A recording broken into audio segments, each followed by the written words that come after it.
So another thing that people are cut off from is each other. So sometimes if you have a house on the outskirts of a village, because they build the wall right up against the village, that house will end up on the wrong side of the wall. And that's exactly what happened to my friend Munira, who lives in this house.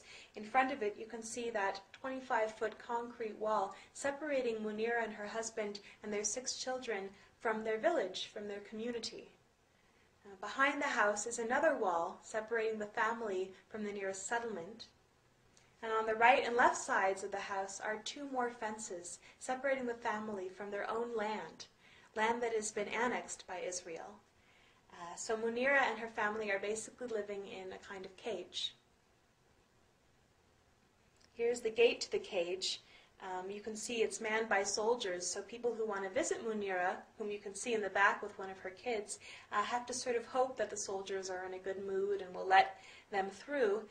Munira at this point hardly dares to leave her cage because she and her husband have been served something called demolition papers, which means that the Israeli army actually intends to demolish their home. And many people actually consider Munira sort of lucky because oftentimes if a house is in the way of an expanding settlement or road or the wall, they won't bother building a whole fence around it and getting a soldier to come man it, but they'll actually bulldoze that house. And so Munira is actually afraid to leave her house for fear that she could come back and it would be gone, not that they wouldn't bulldoze a house with people there, which they've done in the past as well. But anyway, here's a picture of the family. That's Munira on the left, her husband Hani on the right, and one of their 6 children. Well, Hani and his family actually originally came to Massa, the village where he lives with Munira, in 1948 as refugees of the 1948 war. The majority of the people living on the land that the UN designated for a Jewish state in 1947, the majority of the people living there were not Jewish.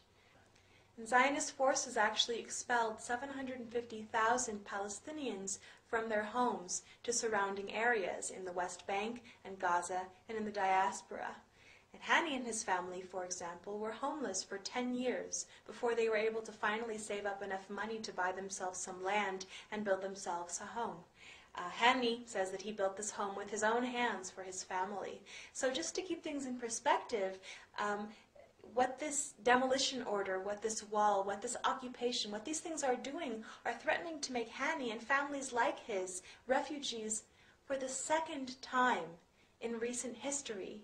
Keep in mind that 60% of the Palestinians living in the West Bank and Gaza are already refugees, having lost almost everything already. So keep that in mind when you hear people say things like, Palestinians just aren't willing to compromise.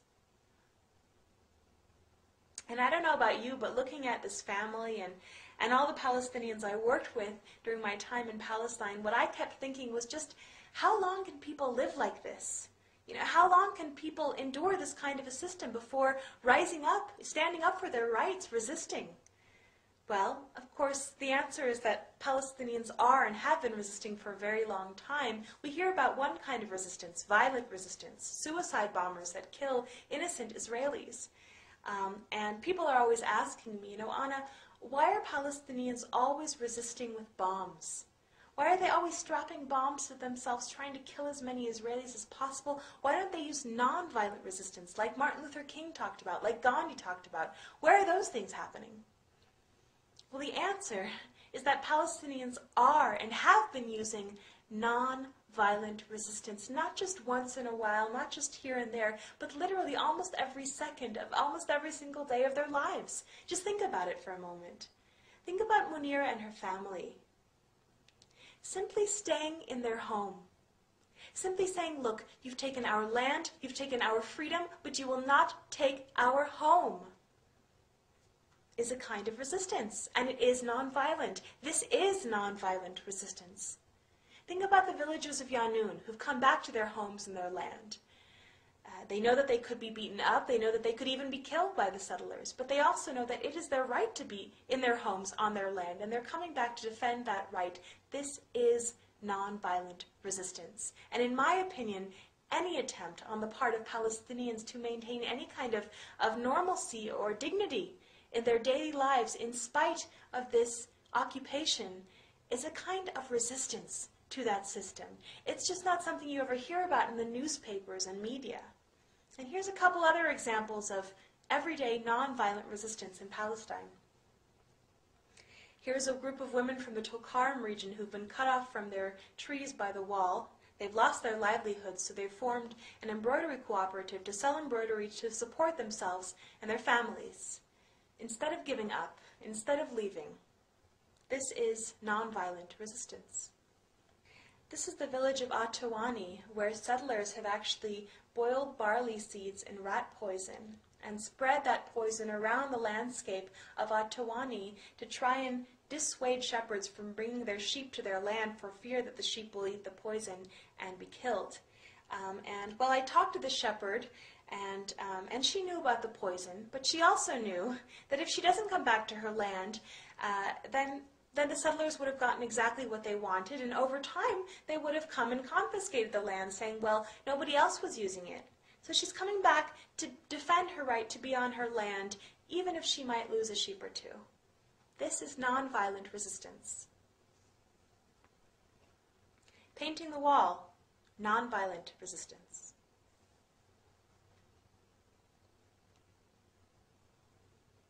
Climbing the wall is nonviolent resistance. Here's a young boy who's building his own roadblock out of rocks and wire that he found in his village. And he told me, Anna, I'm going to build a roadblock so that the jeeps can't raid my village tonight.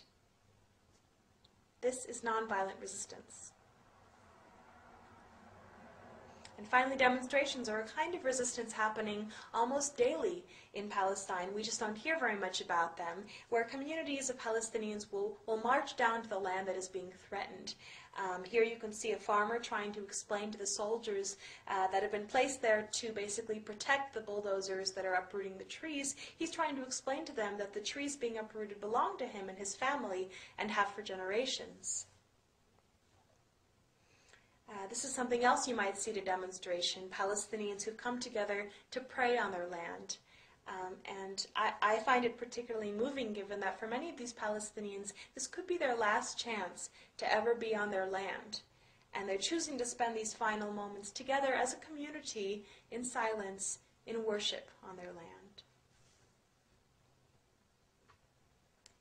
Now, although most of these demonstrations are primarily peaceful, they are often met with a great deal of violence from the soldiers who throw tear gas or sound bombs.